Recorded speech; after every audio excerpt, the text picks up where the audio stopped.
Ever wondered why websites load so quickly, even with tons of traffic? The answer lies in a powerful technique called caching. Caching is a performance optimization technique that stores frequently accessed data in memory, so you don't have to retrieve data from slower storage every time. This can drastically reduce latency and improve efficiency, making your system more responsive. Caching is everywhere, from your web browser storing files to CPU speeding up the computer's performance. But did you know caching happens at different levels? Let's talk about those levels. First up, hardware caches. Hardware caches are the fastest and are located directly on the CPU. These include L1, L2, and L3 caches. Next, we have operating system caches. These are managed by the operating system and include things like page cache for your file system. This type of cache ensures the system doesn't need to retry data from the disk every time, speeding up the file access. Finally, application caches. These are specific to apps you are building or using. Whether it's your web browser caching images or backend system caching database results, application caches play a huge role in improving response time. Now let's explore some common caching strategies and mechanisms you have probably come across, even if you didn't realize it. First, we have HTTP caching. Your browser can cache HTTP responses, so it doesn't need to keep refetching the same data from the server.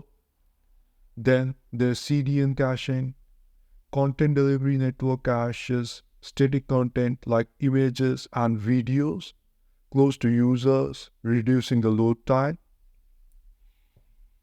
Load balancer caching can also reduce the load on your backend servers by caching certain responses.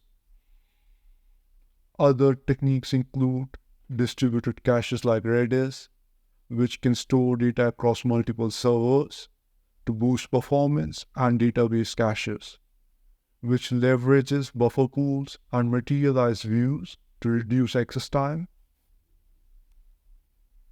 Let's talk about caching policies.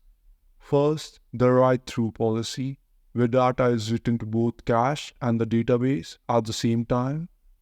This keeps everything in sync. Next is write around, which skips the cache and writes directly to the database, but this can lead to cache misses when you need recent data. And finally, write back, which updates the cache first and then asynchronously updates the database.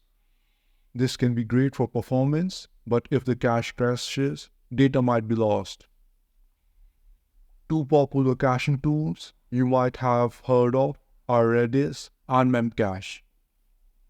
Redis is an in-memory key-value store that supports multiple data types, multi-threading, and data replication. It's great for use cases that require high availability and fast read-write performance. Memcached is a simpler key-value store, great for lightweight caching, but it only supports strings and doesn't offer many features as Redis. While caching is super powerful, you also need to manage it carefully. Eviction policies like LRU and LFU help by removing stale or unused data to make space for new data. So that's caching in a nutshell. It's a fundamental technique for optimizing systems performance and reducing response time. Whether you are working with hardware cache or using tools like Redis or Memcached, caching can take your system's performance to the next level. Thanks for watching. If you have any questions, leave a comment below. Don't forget to like, subscribe, and hit that bell icon for more content on building scalable, high-performance systems.